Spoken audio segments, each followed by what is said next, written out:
សូមជម្រាបសួរពុកម៉ែបងប្អូនសូមស្វាគមន៍មកកាន់តម្រុយឆ្នោតយួនប្រចាំថ្ងៃសម្រាប់ថ្ងៃទី2ខែ11ឆ្នាំ2025 Admin ក៏មានតម្រុយឆ្នោតពិសេសនិងល្អៗសម្រាប់ចែកជូនពុកម៉ែបងប្អូនផងដែរសូមបងប្អូនជួយចុច like និងជាម្នាក់មួយផង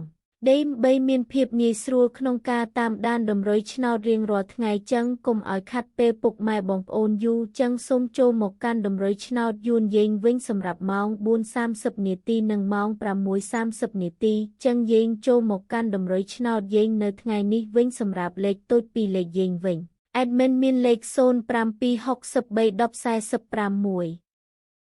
សម្រាប់លេខពិសេស3លេខយើងវិញAdminក៏មានលេខ0751គុណនិងលេខ